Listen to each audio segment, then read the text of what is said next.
आ चुका है और बहुत ही बड़ा पेपर आ चुका है। एसएससी सीजीएल का पेपर आ चुका है। जी हाँ, एसएससी सीजीएल का पेपर आ गया है और हम लोग भी आ गए हैं एक और वीडियो को लेकर, एक सिलेबस की वीडियो को लेकर। जी हाँ, किसका सिलेबस? एसएससी सीजीएल का सिलेबस, और वो भी काय का? टायर 1 का। क्योंकि देखो, टायर 1 क्वालिफाई करोगे तभी तो टायर 2 का एग्ज़ाम दे पाओगे। अदर देन दैट तो कोई औचित्य ही नहीं बनता कि यार मैं हमने क्या करना है क्या नहीं करना है। तो इस हिसाब से हम आ गए हैं आपके सामने, मैं आ गया हूँ आपके सामने इस वीडियो को लेकर। आइए डिस्कस करते हैं लक्ष्य सिद्धि में एसएससी सीजीएल टायर 1 का सिलेबस। तो अगर हम बात करें तो मोटा मोटा आइडिया पहले एग्ज़ाम का पैटर्न क्या रहता है। देखो, स्ट्रक्चर पता होना चाहिए आपको ना, कि स्ट्रक्चर कैसा रहता है। स्ट्रक्चर का कुछ इस तरह से रहता है कि टोटल 100 क्वेश्चन रहते हैं। 100 क्वेश्चन में 200 नंबर रहेंगे। उस 100 क्वेश्चन मतलब एक क्वेश्चन के 2 नंबर रहेंगे। देखो, सिंपल क्लियर बात है ना। ओके। और 60 मिनट का पेपर रहेगा। इसका मतलब एक्यूरेसी और स्पीड, दो चीज़ें बहुत ज़्यादा चाहिए। और क्वालिफाइंग नेचर का रहता है ये। इसमें मतलब वो वही बात है फिर के कि आपकी कट ऑफ कितनी जा रही है ना, उसके ऊपर अगर आप रहते हो तो आप निकल जाओगे, नहीं रहते हो तो नहीं निकलोगे। बस इतनी सी बात है। अगर उसका पैटर्न देख ले कि किस किस तरह से और कौन कौन से एस्पेक्ट्स को इसमें कवर किया जाता है, उन 100 क्वेश्चंस में देखो, एक तो जनरल इंटेलिजेंस एंड रीजनिंग का रहेगा, ऑब्वियस है रीजनिंग रहेगी, और दूसरा क्वांट रहेगा मतलब मैथमेटिक्स रहेगा, तीसरा इंग्लिश ग्रामर है, चौथा जनरल अवेयरनेस है। अच्छा, ये दो चीज़ें ग्रामर और मैथमेटिक्स, ये ज़्यादा से ज़्यादा 10th बेस तक रहते हैं। 10th से ऊपर कुछ नहीं रहता। ये मेरी जिम्मेदारी, 10th से ऊपर एक भी अक्षर नहीं आएगा। 10th बेस आएगा, लेकिन 10th बेस ऐसा नहीं आएगा कि आपको डायरेक्ट 10th के क्वेश्चन देने लगे। नहीं नहीं नहीं, ये आएगा एलोबरेटेड तरीके से, एकदम मतलब मिक्स तरीके से आएगा, बिल्कुल निचोड़ के एकदम 10th। क्योंकि अगर ये सिंपल सा रहता ना, जितना सिंपल मैंने कहा, तो ऑब्वियस है कि पता नहीं इसमें कितने लोग निकलते। इसको टफ कौन बनाता है? देखो, ये एग्ज़ाम टफ नहीं है। अगर मैं टू बी वेरी ऑनेस्ट, हम सब ने इस लेवल तक का मैथमेटिक्स पढ़ा है, मैं ग्रामर सब कुछ पढ़ रखा है। ये एग्ज़ाम टफ नहीं है, बट इसको टफ कौन बनाता है? इसका ये वाला सेक्शन। टोटल कितने question? Total question number of question हो जाएंगे ये 100। टाइम कितना? 60 मिनट। मतलब एक क्वेश्चन के लिए 1 मिनट भी नहीं है। एक क्वेश्चन के लिए 1 मिनट भी नहीं है। यही वाला हिस्सा तो इसे टफ बनाता है। और ऊपर से नेगेटिव मार्किंग अलग है, -0.50 की जो नेगेटिव मार्किंग है। तो ये समझ लो यार कि भाई, एक तो एक्यूरेसी, एक तो स्पीड भी चाहिए, साथ ही साथ एक्यूरेसी मस्ट है। ये दो चीज़ें बहुत ज़रूरी है इस एग्ज़ाम को क्लियर करने के लिए। बस बाकी सिलेबस इतना ज़्यादा नहीं है जितना ज़्यादा इसको बना कर रखा है। तो अगर सिलेबस को थोड़ा और ज़्यादा एलोबरेटेड तरीके से बात करें, तो हम बात करते हैं सबसे पहले जनरल इंटेलिजेंस और रीजनिंग की, कि भैया कहाँ कहाँ से रीजनिंग आ सकती है और कितने कितने क्वेश्चन आ सकते हैं, है ना। लास्ट प्रीवियस ईयर को देख कर ही मैंने ये चीज़ें बनाई है। और अब मैं आपको दिखाता हूँ कि कितने कितने जगह से क्या क्या आता है ना। तो अगर रीजनिंग की बात की जाए, तो रीजनिंग में सबसे पहले है वर्बल कोर। किसकी बात हो रही है? वर्बल कोर की। मैं नोटबुक साइड में रखूँगा ना। वर्बल कोर की बात हो रही है। तो वर्बल कोर से क्या आता है? वर्बल कोर से हमारे पास एनालॉगी, क्लासिफिकेशन, है ना, और कोडिंग हो गई, और नंबर वगैरह हो गए, मैथमेटिकल ऑपरेशंस हो गए, है ना। तो इस तरह की जो है हमारे पास वर्बल रीजनिंग रहती है। वर्बल रीजनिंग के बाद जो है, अगर हम बात करें तो दूसरा आता है logical and relation. Logical and relation की क्या बात हुई? लॉजिकल एंड रिलेशन से मतलब होता है भैया हमारे relation, blood relation type question. और वो आता है ना कि some people love black colour, some people love red colour, and तो all people love which colour. मतलब इस तरह के जो क्वेश्चन आते हैं, वो सब क्वेश्चन भी इस वाली रीजनिंग में रहते हैं।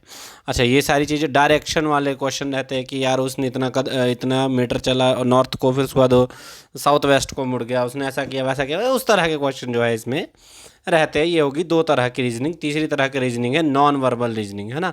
नॉन वर्बल रीजनिंग मतलब मिरर वाले क्वेश्चन हो गए, वाटर मतलब इमेज वाले क्वेश्चन हो गए, और पेपर कटिंग वाला क्वेश्चन हो गया। अच्छा, बहुत इंपॉर्टेंट, देखो देखो दूसरा ही पॉइंट मैंने डाल रखा है। तो इस तरह के क्वेश्चन रहते हैं इसमें। नॉन वर्बल रीजनिंग में, ठीक है।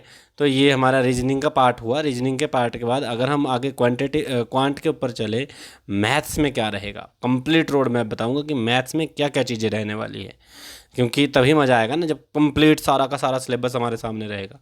तो हमारा अगर मैं मैथ्स के सिलेबस की बात करूं, पहला तो है अर्थमेटिक मास्टरी। अर्थमेटिक मास्टरी में जो इम्पोर्टेंट टॉपिक है और उससे कितने क्वेश्चन बनते हैं मैंने सब लिख रखा है। Percentage and profit loss, maximum to maximum 3 से 4 क्वेश्चन या 5 क्वेश्चन बनते ही बनते हैं। रेशियो एंड प्रोपोर्शन 2 या 3 क्वेश्चन पक्का बनेंगे। SI NCI and averages 3 question done है।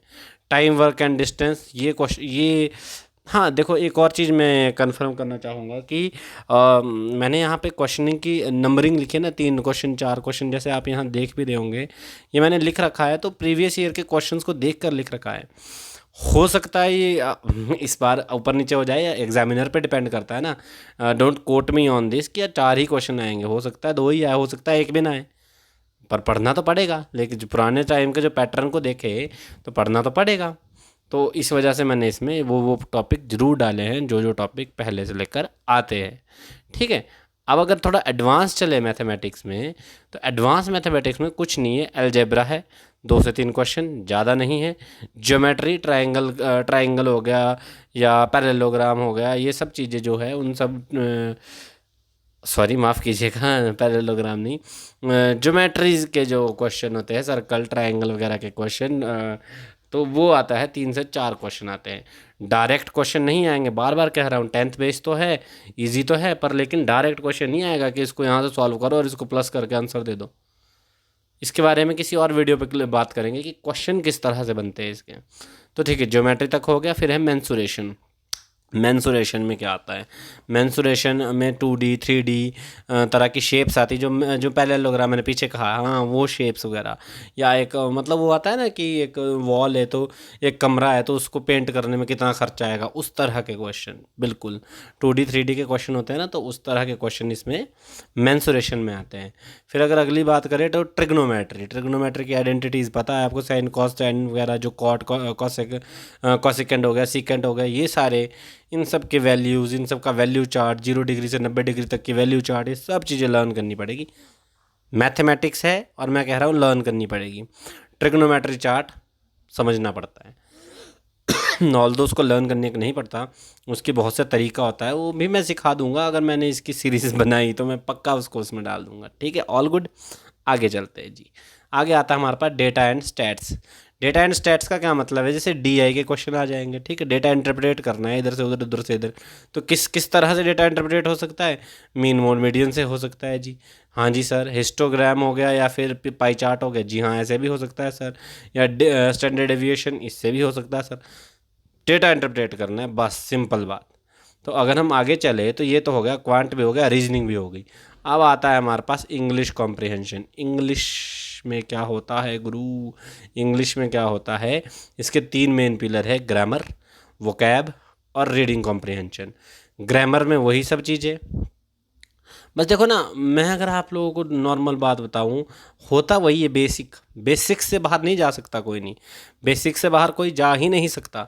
हाँ उस बेसिक को मतलब मान लो कान यहाँ है ना, तो डायरेक्ट भी पकड़ सकते हैं, बट डायरेक्ट नहीं पकड़ते वो कान को, यहाँ से यूं करके पकड़ते हैं। बट हमें पता लगना चाहिए कि कौन सा कान पकड़ा है, डायरेक्ट नहीं पकड़ेंगे। ऑब्वियस सी बात है, कोई भी एग्जाम में ऐसा डायरेक्ट बात नहीं होगी कि डायरेक्ट क्वेश्चन दे दिए, हमेशा क्वेश्चन घुमा फिरा के होगा। लेकिन आपको उसको किस तरह से सॉल्व करना है, बस वही तो सीखना है, वही तो स्ट्रगल है, वही तो मेहनत है। और क्या मेहनत है, और कोई मेहनत है ही नहीं।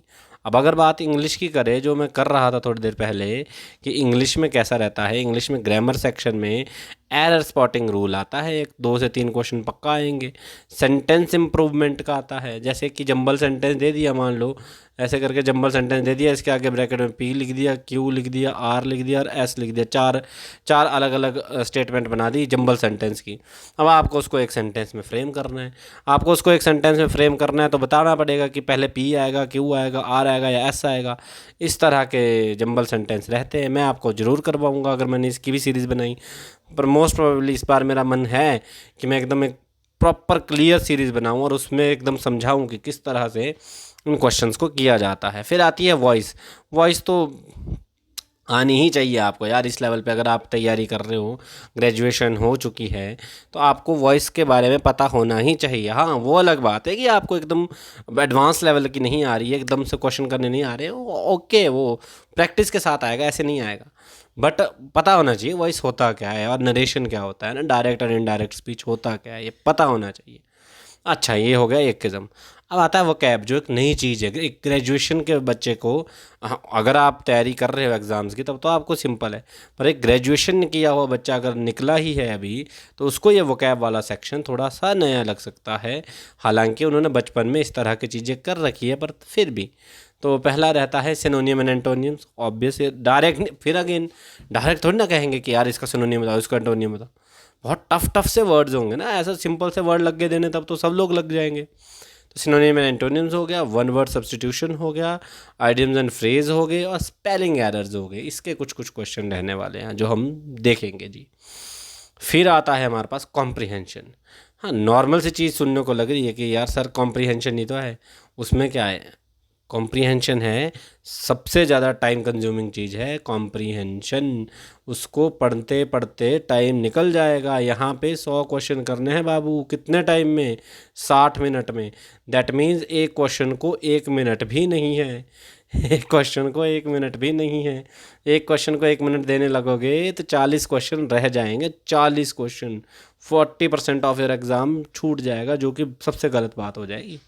तो कॉम्प्रिहेंशन को का प्रैक्टिस करना बहुत ज़रूरी है, ताकि आप आंसर एकदम देख के पहचान सको कि ये इसका आंसर। अब किससे आएगा? Practice makes a man perfect. तो इस तरह से रीडिंग कॉम्प्रिहेंशन तो समझाने की भी ज़रूरत नहीं कि इसके अंडर क्या क्या आएगा, आपको पता ही है। अगर आगे हम चले तो आगे आता है हमारे पास जनरल अवेयरनेस। जनरल अवेयरनेस में क्या क्या आते हैं? वही सब्जेक्ट जो हमारे रहते हैं, जैसे ये एसएसटी रहेगी, इंडियन हिस्ट्री एंड कल्चर, जैसे आप देख पा रहे हो इधर यहाँ पे पॉइंट मैंने ऐड किया है।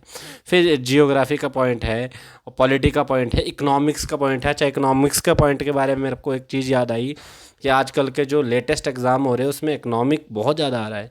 इकोनॉमिक सर्वे बहुत ज़्यादा आ रहे हैं। इंडिया का इकोनॉमिक सर्वे पढ़ना पड़ेगा बाबू, ये आएंगे ही आएंगे, ये कंपलसरी है। इसमें से सबसे ज़्यादा भी जो आएगा वो हिस्ट्री के क्वेश्चन सबसे ज़्यादा रहते हैं अभी तक। बट अगेन एग्जामिनर के मूड की बात है, क्या दे देगा क्या पता, तो पढ़ना तो सब कुछ पड़ेगा। अगर इसको हटा दें, इसके बाद आते हैं जनरल साइंस के ऊपर। नॉर्मल सी साइंस आएगी 10th तक की, फिजिक्स, केमिस्ट्री, मैथ, बायो, और आपके साइंटिफिक डिस्कवरीज भी, किसने क्या डिस्कवर किया, एक आधा क्वेश्चन अगर पढ़ गया तो पढ़ गया, वरना डिस्कवरीज बहुत कम आती है। अब मैंने बहुत कम देखी है। बट अगेन वही बात, एग्जामिनर को क्या पता कब किस्मत ख़राब हो जाए, तो तैयारी तो करनी पड़ेगी। तो ये हो गया जी जनरल साइंस का। अब आगे चलते चलें तो dynamic and CA. What is CA? Current affair.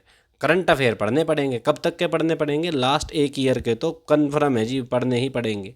उसके बाद तो अलग बात है, लेकिन 1 साल तक के करंट अफेयर जो है वो आपको करने ही पड़ेंगे। नेक्स्ट क्या है हमारे पास?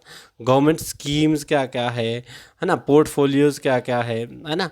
तो गवर्नमेंट स्कीम भी सेंटर की पता होनी चाहिए। ये हिमाचल तक को सीमित मत रखिएगा, क्योंकि मैं हिमाचल से हूँ, इसलिए मैंने एग्जांपल हिमाचल दिया।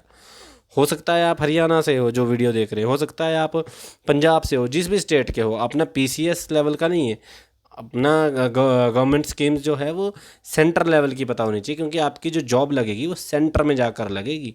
तो इस वजह से आपको वो ज़रूर पता होने चाहिए, ठीक है। आगे चलते हैं तो आगे स्पोर्ट्स का बात आती है। स्पोर्ट्स आता है, अवार्ड्स आते हैं, ऑथर्स आते हैं, ये सारी चीज़ों का नाम भी पता होने चाहिए। अभी आपको सुनने में लग रहा है कि सर क्या बता रहे हो यार, ये भी करना है, ये भी करना है, वो भी करना है। एग्ज़ाम जो निकलते हैं, एग्ज़ाम वो हमेशा स्ट्रेटजी से निकलते हैं। ऐसे नहीं निकलते कि हम डायरेक्ट जाके पढ़ रहे, स्ट्रेटजीज़ बनानी पड़ती है। तो वो भी बनाएंगे हम साथ साथ। स्ट्रेटजी की भी वीडियो अभी नीचे आएगी, टेंशन मत लीजिएगा। तो अभी देखिए, अभी बताता हूँ आगे। और आगे क्या है, नेबरिंग कंट्रीज़ में क्या क्या चल रहा है, नेबरिंग कंट्रीज़ में हो क्या रहा है, ये सब चीज़ें। करंट अफेयर में ये सारी चीज़ें वैसे ऑल दो कवर हो जाती है, बट लेकिन फिर भी यार एक आधा क्वेश्चन एग्जामिनर डाल ही देता है, क्या पता लगता है। खैर आगे चलते हैं। अब देखते हैं हाई वेटेज टॉपिक्स कौन कौन से हैं। प्रीवियस ईयर फोकस एरिया से मैं बताऊंगा कि प्रीवियस ईयर में हाई वेटेज एरिया कौन कौन से थे, कि कहाँ से सबसे ज़्यादा पूछा गया कि यार इस वाले एरिया से सबसे ज़्यादा क्वेश्चन आए हैं। तो भैया वो रहा ये आपके सामने। मैंने सब कुछ मिक्स कर रहे हैं, मस्ट डू कॉन्सेप्ट्स है ये करने ही करने हैं बाबू। इसमें कोई भी किसी भी तरह का वो नहीं चाहिए, क्या नहीं चाहिए, बहाना नहीं चाहिए। ये वाले टॉपिक्स तो टिप्स पे होने चाहिए। ज्योमेट्री एंड मेंसुरेशन, मेंसुरेशन पढ़ना बहुत ज़रूरी है यार। ये फार्मूलाज वगैरह जो होते हैं ना, वो एरिया का फार्मूला, पेरीमीटर का फार्मूला, ये सब चीज़ें फार्मूले करने ही पड़ेंगे यार, चाहे जो मर्जी हो जाए। एक साल की मेहनत है, साल की भी नहीं कहूँगा, 2 या 3 महीने की मेहनत है बस। 2-3 महीने जम के मेहनत कर लो, दिन रात एक कर दो, उसके बाद मज़े ही मज़े। नौकरी लग जाएगी ना तो चेंज हो जाती है लाइफ। लास्ट में मैंने एक लाइन डाली है इसमें, इस पीडीएफ में ना, लास्ट में आपको दिखाऊंगा। देखो क्या गजब की लाइन डाली है मैंने आप लोगों के लिए। खैर, ये हो गया ना रेशियो प्रोपोर्शन एंड पीआई, ये हो गई दूसरी चीज़ें। ये देखो यहाँ 5 से 6 क्वेश्चन बन जाते हैं इस टॉपिक के। अगले टॉपिक के 5 से 6 क्वेश्चन सेम है। उसके बाद एनालॉगी कोडिंग सीरीज, इसके भी देखो 8 से 9 क्वेश्चन बनते हैं। ये ब्लड रिलेशन का जो क्वेश्चन है, ये वाले सेक्शन के भी भैया 3 से 4 क्वेश्चन पक्का बनते हैं।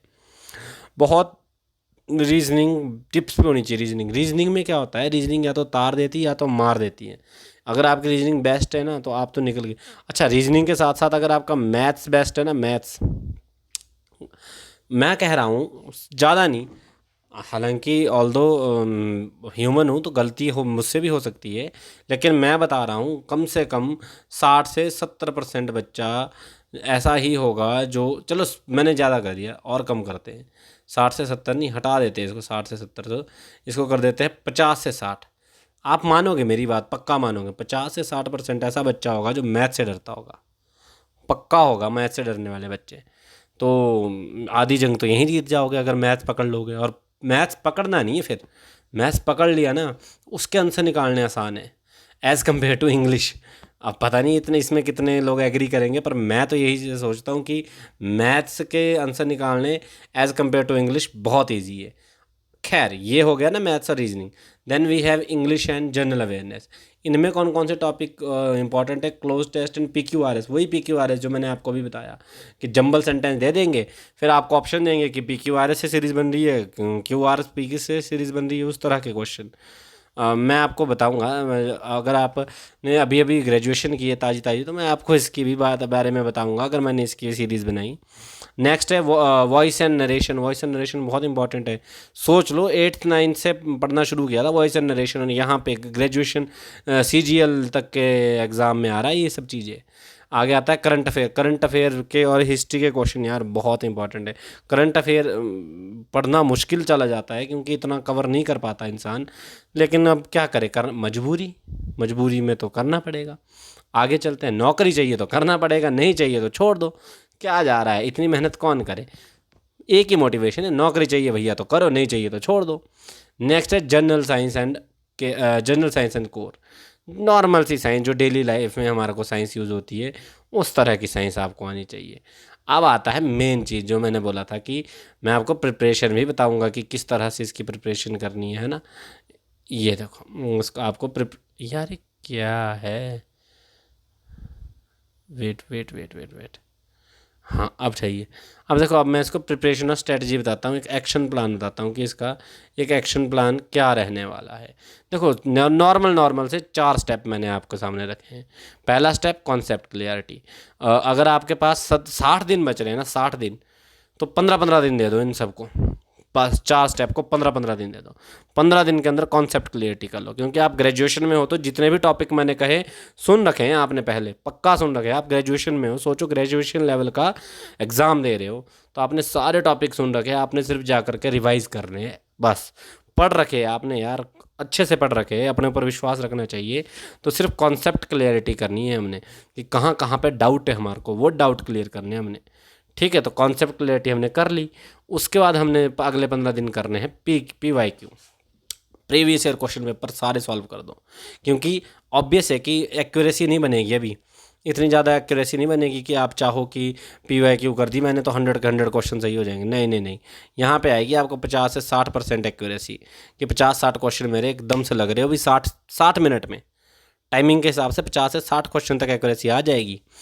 उसके बाद आएंगे सेक्शनल टेस्ट, कि ये जब PYQ लगा दिया उसके बाद सेक्शन वाइज, जैसे 4 सेक्शन थे ना, उसके सेक्शन को टाइम दो 15-15 मिनट, कि 15 मिनट में मैंने 25 क्वेश्चन लगाने हैं तो लगाने हैं, दैट्स ऑल। इसके अलावा मैं कुछ नहीं जानता। 15 मिनट में मैंने 25 क्वेश्चन लगाने हैं तो लगाने हैं इस सेक्शन के, चाहे और जो मर्जी हो जाए, इधर का दुनिया उधर हो जाए, पर 15 मिनट में 25 क्वेश्चन लगाने हैं। तो उस सेक्शन वाइज उसके बाद तैयारी करो। ये हो गया 3 स्टेप। अब लास्ट के 15 दिन जो रहेंगे, ये सिर्फ मैंने 1 महीने का बताया आपको, सॉरी 2 महीने का प्लान बताया, 60 दिनों का प्लान। तो लास्ट के 15 दिन जो रहेंगे, उन 15 दिनों में आपने लगाने हैं full mock test, mock test पे मॉक टेस्ट, मॉक टेस्ट पे। एक दिन के अंदर 2 से 3 मॉक, नहीं देखो 60 120 मिनट की बात है ना, 2-2 घंटे की बात है, 3 मॉक टेस्ट आराम से लग जाएंगे, 6 घंटे। 12-12 घंटे, 15-15 घंटे पढ़ाई करने की तैयारी ज़रूरत नहीं है। सिर्फ 6 घंटे पढ़ो, 3 मॉक टेस्ट लगाओ, एक सुबह एक शाम एक दिन में, बस। एक दिन में 3 लगाओगे तो 15 से 45, 45 मॉक टेस्ट बहुत होते हैं यार, बहुत ही ज़्यादा होते हैं, बहुत नहीं होते, बहुत ही ज़्यादा होते हैं। अगर मैं आपको यहाँ 900 के आसपास, 900 या 9000,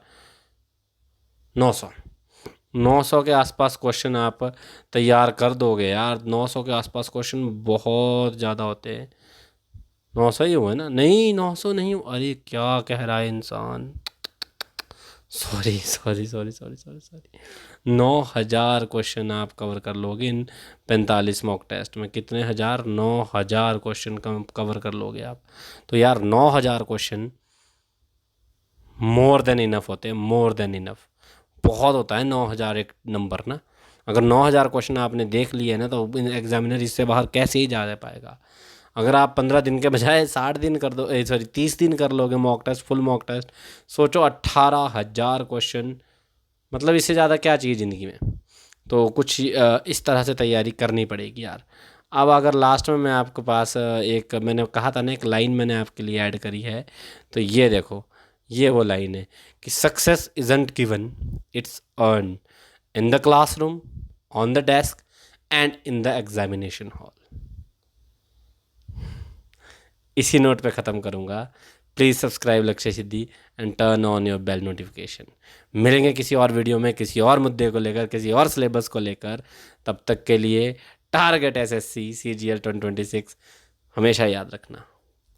बाय बाय।